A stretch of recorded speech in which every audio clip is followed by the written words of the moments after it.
Langit dan bumi menjadi saksi bisu akan sebuah kisah penciptaan yang agung, manusia pertama yang mulia, yang diciptakan dengan kasih dan kebijaksanaan Allah Subhanahu wa Ta'ala. Nabi Adam alaihissalam diberikan amanah sebagai nabi pertama yang dipilih oleh Allah untuk menyampaikan tauhid dan menjadi pemimpin pertama di bumi. Allah Subhanahu wa Ta'ala memberitahukan kepada para malaikat tentang keinginannya untuk menciptakan Nabi Adam alaihissalam dan keturunannya. Para malaikat bertanya untuk mencari tahu hikmah di balik penciptaan Adam dan keturunannya, bukan untuk membantah, menghina, atau dengki terhadap keturunan Adam seperti yang dipahami oleh sebagian mufasir. Mereka berkata, apakah engkau hendak menjadikan orang yang merusak dan menumpahkan darah di sana? Menurut salah satu pendapat, kerusakan dan pertumpahan darah sudah pernah terjadi sebelum Nabi Adam alaihissalam diciptakan, dan hal itu dilakukan oleh para jin dan sekelompok jin lainnya. Jin sudah ada 2000 tahun sebelum Adam alaihissalam diciptakan, dan mereka saling menumpahkan darah.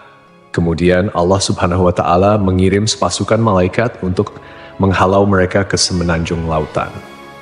Menurut pendapat lain, para malaikat mengatakan demikian karena mereka tahu bahwa makhluk-makhluk yang diciptakan dari unsur bumi biasanya berwatak demikian. Lalu Allah Subhanahu wa Ta'ala menjawab pertanyaan para malaikat, "Aku mengetahui apa yang tidak kalian ketahui." Artinya, Allah mengetahui maslahat besar di balik penciptaan manusia yang tidak mereka ketahui. Di antaranya akan muncul para nabi, rasul, orang-orang syidikin, dan syuhada dari keturunan Nabi Adam alaihissalam. Allah Subhanahu wa Ta'ala telah menciptakan Nabi Adam alaihissalam berdasarkan bentuknya. Nabi Adam alaihissalam diciptakan dari tanah yang diambil dari berbagai hamparan bumi. Warna-warni tanah yang tersebar di seluruh bumi ini menjadi sebab keturunan Nabi Adam alaihissalam lahir dengan beragam warna kulit hingga saat ini. Variasi tersebut mencerminkan kebesaran Allah Subhanahu wa Ta'ala dalam menciptakan keanekaragaman manusia. Tingginya 60 hasta atau sekitar 27,43 meter, yang sering dibulatkan menjadi 30 meter. Hal ini selaras dengan penelitian yang dimuat dalam jurnal Madaha Yisrael Be'Anglit Variet, yang menyatakan bahwa tinggi rata-rata manusia zaman dahulu 90 kaki atau sekitar 7,43 meter, seperti yang dijelaskan dalam hadis. Allah Subhanahu wa Ta'ala telah menciptakan Nabi Adam alaihissalam berdasarkan bentuknya dengan tinggi 60 hasta. Kemudian Allah Subhanahu wa Ta'ala berfirman, "Pergilah dan berilah salam kepada para malaikat, dan dengarkanlah apa yang mereka katakan kepadamu. Itulah kehormatan bagimu dan keturunanmu." Ukuran tubuh manusia terus-terus menyusut secara bertahap hingga sekarang. Tentunya Allah Subhanahu wa Ta'ala memiliki hikmah terbaik terkait penyusutan tubuh manusia, karena rencananya selalu yang terbaik. Meski manusia saat ini tidak memiliki postur tubuh setinggi Nabi Adam alaihissalam, Rasulullah Shallallahu Alaihi Wasallam menyampaikan kabar bahwa penghuni surga nantinya akan memiliki postur tubuh yang serupa dengan nenek moyang mereka, yaitu Nabi Adam alaihissalam. Tubuh penghuni surga akan kembali ke bentuk awal penciptaan manusia. Seperti yang disabdakan Rasulullah Shallallahu Alaihi Wasallam, sesungguhnya tinggi badan para penghuni surga ketika mereka memasuki surga adalah 60 hasta, seperti pohon kurma yang tinggi. Mereka makan buah-buah pohon di surga sambil berdiri. Allah Subhanahu wa Ta'ala juga mengajarkan kepada Nabi Adam alaihissalam nama-nama semua benda yang diketahui manusia, mulai dari nama manusia, hewan, bumi, tanah, lautan, gunung, unta, keledai, hingga nama-nama benda lainnya. Allah Subhanahu wa Ta'ala juga mengajarkan nama lembaran, takdir, dan lainnya. Allah Subhanahu wa Ta'ala mengajarkan nama-nama benda dan sifat-sifatnya, mulai dari benda-benda besar hingga kecil. Allah Subhanahu wa Ta'ala berfirman dalam surah Syad, "Ingatlah ketika Rabbmu berfirman kepada para malaikat, sesungguhnya aku akan menciptakan manusia dari tanah. Maka apabila telah aku sempurnakan kejadiannya dan aku tiupkan kepadanya ruh ciptaanku, maka tunduklah kamu kepadanya dengan bersujud sebagai tanda penghormatan." Maka seluruh malaikat itu bersujud semuanya bersama-sama, kecuali iblis. Dia menyombongkan diri dan dia termasuk golongan yang kafir. Allah berfirman, "Hai iblis, apakah yang menghalangimu sujud kepada yang telah aku ciptakan dengan kedua tanganku? Apakah kamu menyombongkan diri ataukah kamu merasa termasuk orang-orang yang lebih tinggi?" Iblis berkata, "Aku lebih baik daripadanya, karena engkau ciptakan aku dari api, sedangkan dia engkau ciptakan dari tanah." Allah berfirman, "Maka keluarlah kamu dari surga, sesungguhnya kamu adalah orang yang terkutuk, dan sesungguhnya kutukanku tetap atasmu sampai hari pembalasan." Iblis berkata, "Ya Tuhanku, tangguhkanlah aku sampai pada hari mereka dibangkitkan." Allah berfirman, "Maka sesungguhnya kamu termasuk golongan yang diberi penangguhan sampai pada hari yang telah ditentukan waktunya, yaitu hari kiamat." Iblis menjawab, "Demi kemuliaanmu, pasti aku akan menyesatkan mereka semuanya, kecuali hamba-hambamu yang terpilih di antara mereka." Allah berfirman, "Maka yang benar adalah sumpahku, dan hanya kebenaran itulah yang aku katakan. Sungguh, aku akan memenuhi neraka jahanam dengan kamu dan dengan orang-orang yang mengikutimu di antara mereka semuanya." Surah Syad 71 hingga 78. Hasan al-Basri menuturkan iblis sama sekali bukan golongan malaikat. Pada mulanya, iblis berasal dari golongan jin. Namun, kala mereka berbuat onar di bumi, Allah mengutus sepasukan malaikat, membunuh dan mengusir mereka ke semenanjung-semenanjung lautan. Iblis termasuk di antara jin yang ditawan, kemudian dibawa naik ke langit, dan kemudian ia singgah di sana. Saat para malaikat diperintahkan bersujud, iblis enggan menuruti perintah itu.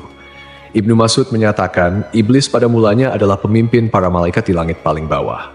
Ibnu Abbas menambahkan, namanya Azazil. Riwayat lain menyebutkan namanya Harits. Ada juga yang menyatakan, iblis berasal dari salah satu golongan malaikat bernama jin. Mereka bertugas menjaga surga.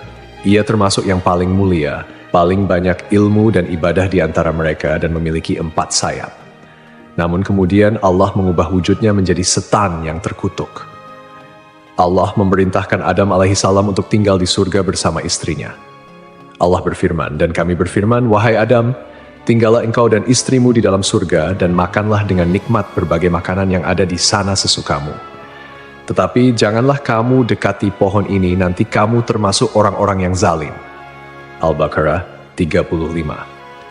Iblis dikeluarkan dari surga dan Adam ditempatkan di surga. Adam berjalan di sana seorang diri tanpa seorang istri mendampingi agar bisa merasa senang.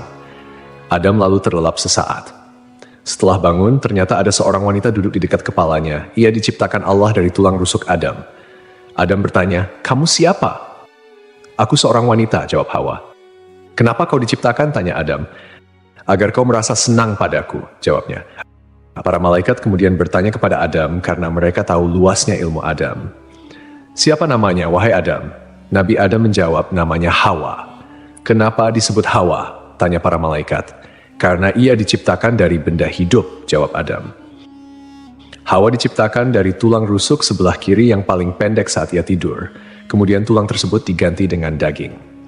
Setelah Hawa diciptakan dan hidup bersama Adam di surga, di dalam surga tersebut, Adam dan Hawa memperoleh bimbingan, tuntunan, perintah, dan larangan dari Allah, sebagaimana yang diberikan kepada umat manusia di dunia. Allah mengizinkan keduanya menikmati segala jenis makanan yang ada di surga, kecuali buah dari pohon terlarang. Para mufasir memiliki beragam pendapat terkait pohon dan buah terlarang ini. Sebagian ulama berpendapat yang dimaksud adalah pohon anggur. Orang-orang Yahudi mengatakan pohon yang dimaksud adalah gandum. Biji-bijian gandum ini lebih lembut dari keju dan lebih manis dari madu. Sebagian ulama lain mengatakan bahwa buah tersebut adalah kurma. Sementara Abu Aliyah menyatakan, siapapun yang memakan buah pohon tersebut pasti mengeluarkan hadas, dan di surga tidak patut ada hadas. Perbedaan pendapat ini intinya hampir sama. Allah sengaja tidak menyebut buah apa persisnya. Andai ada maslahat di balik penyebutan nama buah yang dimaksud, tentu sudah Allah sebutkan, sama seperti hal-hal lain yang tidak disebutkan namanya dalam Al-Quran. Lalu iblis berusaha mengeluarkan Adam alaihissalam karena iri dengan kemuliaan yang diberikan oleh Allah kepadanya. Tipu daya berupa bujukan dan rayuan dilakukan oleh iblis agar dapat mengeluarkan keduanya dari surga. Iblis membisikkan pikiran jahat dan berkata kepada Adam, "Wahai Adam, maukah aku tunjukkan kepadamu pohon keabadian dan kerajaan yang tidak akan binasa?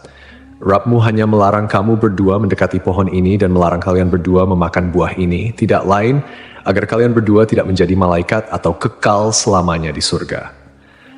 Artinya, jika kalian berdua memakan buah itu, kalian berdua menjadi malaikat atau kekal selamanya di surga. Dan setan bersumpah kepada keduanya, "Sesungguhnya aku ini benar-benar termasuk para penasehat." Setan membujuk mereka dengan tipu daya.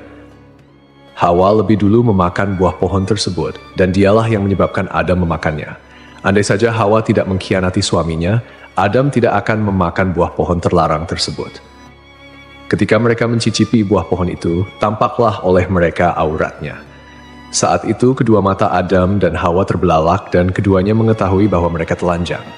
Kemudian keduanya mencari dedaunan buah tin lalu mereka gunakan sebagai untuk menutupi aurat mereka. Rasulullah bersabda, "Sungguh, Allah menciptakan Adam, lelaki berbadan jangkung, berambut lebat, seakan-akan pohon kurma menjulang tinggi. Saat memakan buah pohon, pakaiannya terlepas dan bagian pertama yang terlihat adalah auratnya. Saat melihat auratnya, Adam berlari di surga. Allah memerintahkan dua malaikat untuk mengeluarkan Adam dan Hawa dari dekatnya. Jibril kemudian melepas tiara dari kepala Adam dan Mikail melepas mahkota dari keningnya.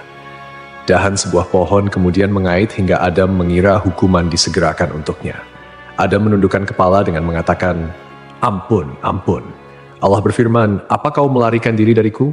Adam menjawab, "Bukan, tapi karena aku malu padamu, wahai penolongku." Rabb menyeru mereka, "Bukankah aku telah melarang kamu dari pohon itu dan aku telah mengatakan bahwa sesungguhnya setan adalah musuh yang nyata bagi kamu berdua?" Keduanya berkata, "Ya Rabb kami telah menzalimi diri kami sendiri." Setelah menyadari kesalahannya, Adam dan Hawa meminta pertaubatan kepada Allah. Pertaubatan Adam dan Hawa diterima oleh Allah, namun Allah tetap memberikan hukuman akibat pelanggaran yang dilakukan oleh Adam dan Hawa. Keduanya dikeluarkan dari surga dan diturunkan ke bumi. Turunlah kalian dari surga menuju bumi, dan kalian akan menjadi musuh satu sama lain. Kalian akan memiliki tempat tinggal di bumi sampai batas waktu tertentu. 24 hingga 25. Rasulullah bersabda, "Hari terbaik yang matahari terbit pada hari itu adalah hari Jumat. Pada hari itu Adam diciptakan, pada hari itu ia dimasukkan ke surga, dan pada hari itu ia dikeluarkan darinya." Para ulama memiliki pendapat yang berbeda mengenai lokasi diturunkannya Adam dan Hawa di bumi. Pendapat mayoritas menerima bahwa Adam dan Hawa diturunkan ke bumi pada dua tempat yang berbeda dan kemudian bertemu di Arafah. At-Tabari, At-Tabrani, Abu Nuaim, dan Ibnu Asakir meriwayatkan bahwa Adam alaihi salam diturunkan ke bumi di India. Pendapat ini diperoleh dari hadis yang disampaikan oleh Abdullah bin Umar dan Abdullah bin Abbas. Sementara itu, menurut pendapat ini, Hawa diturunkan di Jeddah. Riwayat lain menyatakan bahwa Adam dan Hawa diturunkan di Shofa dan Marwah, di mana Adam di Shofa sedangkan Hawa di Marwah. Al-Auza'i meriwayatkan bahwa Adam berada di surga selama 100 tahun. Riwayat lain menyebutkan 60 tahun, menangisi surga selama 70 tahun, menangisi kesalahannya selama 70 tahun, dan menangisi anaknya yang dibunuh selama 40 tahun. Jika memang benar hari di mana Adam diciptakan dan dikeluarkan dari surga, sama seperti hari Jumat dalam ukuran dunia, pendapat ini masih perlu dikaji lebih jauh. Dan jika Adam dikeluarkan dari surga pada hari yang berbeda dengan hari ia diciptakan, atau kita katakan bahwa ukuran hari tersebut adalah sama seperti 6.000 tahun untuk ukuran hari-hari dunia, seperti yang diriwayatkan dari Ibnu Abbas, Mujahid, Dahak, dan dipilih Ibnu Jarir, berarti Adam berada di surga dalam jangka waktu yang sangat lama. Ibnu Jarir menjelaskan seperti diketahui, Adam diciptakan pada saat terakhir hari Jumat, yang mana sesaatnya adalah selama 83 tahun dan 4 bulan. Karena saat Adam masih berbentuk tanah yang berwujud dan ruh belum ditiupkan, ia bertahan selama 40 tahun dalam kondisi seperti itu. Selanjutnya Adam berada di surga sebelum diturunkan dari sana selama 43 tahun. Wallahu alam. Lalu setelah sekian lama mereka pun dipertemukan kembali oleh Allah di Jabal Rahmah. Nabi Adam dan Hawa memulai kehidupan baru sebagai manusia biasa dan kembali menjalani kehidupan berdua sebagai pasangan suami istri. Mereka dikaruniai keturunan. Setiap kali melahirkan, Hawa melahirkan sepasang anak lelaki dan perempuan. Adam diperintahkan untuk menikahkan setiap anak lelaki dengan saudari kembar saudaranya, dan setiap anak perempuan dengan saudara kembar saudarinya. Tidak halal saudara perempuan menikah dengan saudara lelaki yang lahir bersamaan. Setelah itu, populasi manusia menyebar di berbagai belahan bumi. Hawa melahirkan 40 anak dalam 20 kali kehamilan. Allah menurunkan Adam dari surga ke bumi dan mengajarkan segala kerajinan padanya. Allah membekali Adam dengan buah surga. Hanya saja, buah-buahan dunia berubah, sementara buah-buahan surga tidak berubah. Allah berfirman, "Wahai Adam, sungguh aku memiliki tanah haram tepat sejajar dengan arsiku. Maka pergilah lalu bangunkan sebuah rumah untukku di sana. Lalu kelilingilah rumah itu seperti para malaikat mengelilingi arsiku." Allah kemudian mengutus seorang malaikat kepada Adam, memberitahukan tempatnya, mengajarkan manasik-manasik padanya, dan menyampaikan padanya bahwa setiap ayunan langkah kaki Adam menjadi ibadah yang mendekatkan diri padanya setelah itu. Diriwayatkan pula dari Ibnu Abbas, makanan pertama yang dimakan Adam di bumi berawal dari Jibril. Jibril datang dengan membawa 7 biji gandum. Adam bertanya, "Apa ini?" Jibril menjawab, "Ini adalah pohon yang dilarang untuk kau makan, lalu kau makan." "Apa yang harus aku lakukan dengan biji-bijian itu?" tanya Adam. "Tanamlah di bumi," jawab Jibril. Adam kemudian menanam biji-bijian gandum tersebut. Berat setiap bijinya lebih dari berat 100.000 biji gandum dunia. Gandum kemudian tumbuh, Adam lalu memanennya. Setelah itu, Adam memisahkan kulit dan isi biji gandum, kemudian menampi. Setelah itu, ia tumbuk, membuat adonan, dan ia jadikan roti. Kemudian, setelah melalui jerih payah yang cukup melelahkan, Adam alaihissalam pun memakannya. Pakaian pertama Adam alaihissalam dan Hawa berasal dari bulu domba. Adam menggerus bulu-bulu domba lalu ia tenun dan dibuat jubah untuk ia kenakan, serta baju panjang dan kerudung untuk Hawa.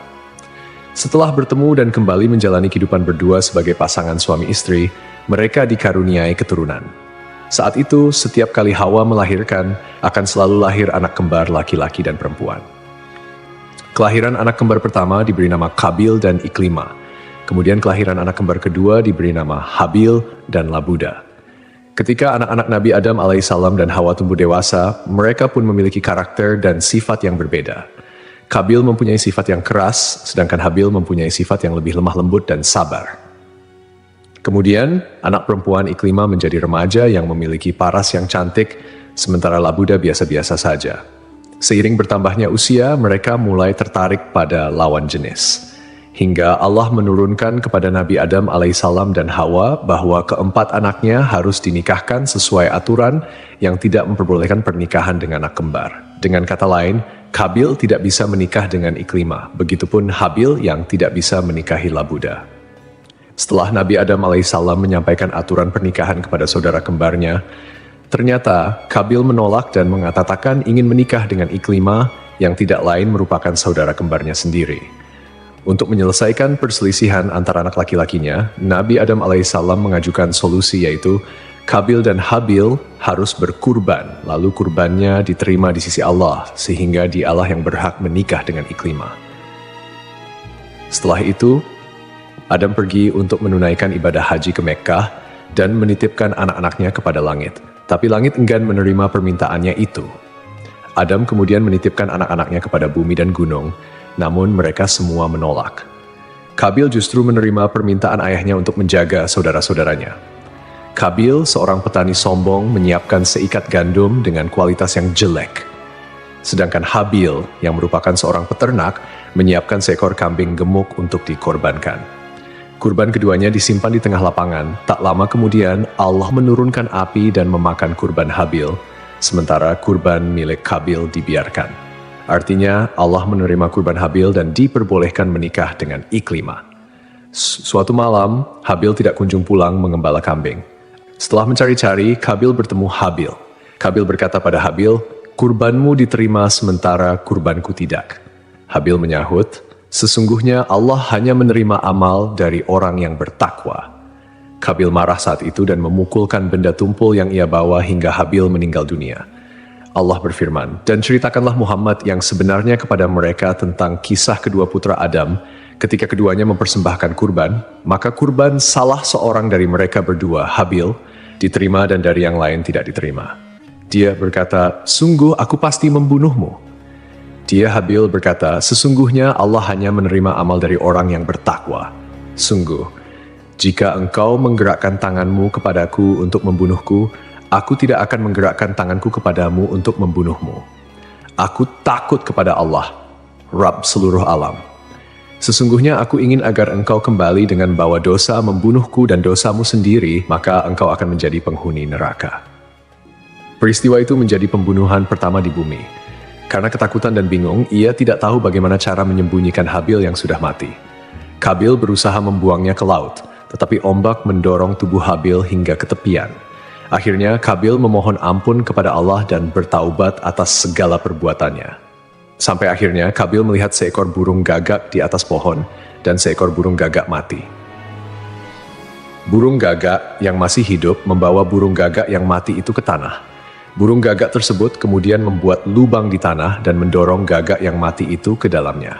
Kabil akhirnya paham dan meniru cara burung gagak itu. Mengenai lokasi terbunuhnya Habil, menurut keterangan beberapa ulama, berada di kawasan pegunungan Kasyun sebelah utara Damaskus. Terdapat sebuah gua bernama Gua Dam yang dikenal sebagai tempat Kabil membunuh saudaranya, Habil. Reaksi Nabi Adam ketika mengetahui bahwa Habil dibunuh oleh Kabil digambarkan dalam beberapa riwayat, meskipun tidak secara langsung dicatat dalam Al-Quran. Ketika berita kematian Habil sampai kepada Adam, ia merasakan kesedihan yang mendalam dan hancur melihat salah satu anaknya melakukan tindakan yang sangat tragis dan tidak bermoral. Kesedihan ini menjadi ujian baginya sebagai seorang ayah, dan ia berusaha mengajarkan anak-anaknya tentang akibat dari perbuatan buruk serta pentingnya menjaga hubungan baik antar saudara. Nabi Adam mengingat kembali ajaran yang diberikan Allah mengenai persaudaraan dan kebaikan, sehingga ia merasa sangat terpukul oleh tindakan Kabil yang mengakibatkan pembunuhan pertama di bumi. Dalam kesedihannya, Adam berdoa kepada Allah memohon ampunan dan petunjuk atas apa yang telah terjadi. Dia juga berusaha untuk menjelaskan kepada Kabil tentang dampak dari tindakan buruknya, menekankan bahwa Allah hanya menerima amal dari orang yang bertakwa, dan bahwa setiap perbuatan memiliki konsekuensi. Melalui momen duka ini, Adam berusaha mengingatkan anak-anaknya untuk selalu kembali kepada kebaikan dan menjauhi segala bentuk kejahatan, mengajarkan mereka bahwa penyesalan dan tobat adalah jalan menuju pengampunan Allah. Dikisahkan sebelum akhir hayatnya, Nabi Adam alaihissalam meminta putranya untuk membawakan buah dari surga. Adam menginginkan setandan buah anggur surga. Anak-anaknya kemudian mencarikan buah anggur untuknya dan mereka berpapasan dengan para malaikat. Para malaikat bertanya, "Kalian hendak kemana, anak-anak Adam?" Mereka menjawab, "Ayah kami menginginkan setandan buah anggur surga." Para malaikat berkata, "Pulanglah, kalian sudah tidak perlu lagi mencari buah itu." Lalu, para malaikat mencabut nyawa Adam, memandikan, memberi kamper, dan mengafani jenazahnya. Jibril menyalatkan jenazahnya dan para malaikat syalat di belakangnya. Setelah itu, mereka mengubur jenazah Adam. Para malaikat selanjutnya berkata, "Inilah syariat kalian dalam mengurus jenazah." Kemudian, sebelum pergi, mereka berpesan agar kematian Adam menjadi pelajaran bagi umat. Sebab dari peristiwa itu, manusia bisa mengenali prosesi dan ritual pemakaman. Adam meninggal dunia setahun setelah Hawa meninggal. Ulama berbeda pendapat terkait lokasi pemakaman Adam. Menurut riwayat yang masyhur, Adam dimakamkan di dekat sebuah gunung di India, tempat ia diturunkan dari surga. Menurut sumber lain, Adam dimakamkan di gunung Abu Qubais, Mekkah. Sumber lain menyebutkan, sebelum banjir besar terjadi, Nabi Nuh memindahkan jasad Adam dan Hawa dalam sebuah peti. Lalu ia makamkan di Baitul Maqdis, seperti yang disampaikan oleh Ibn Jarir.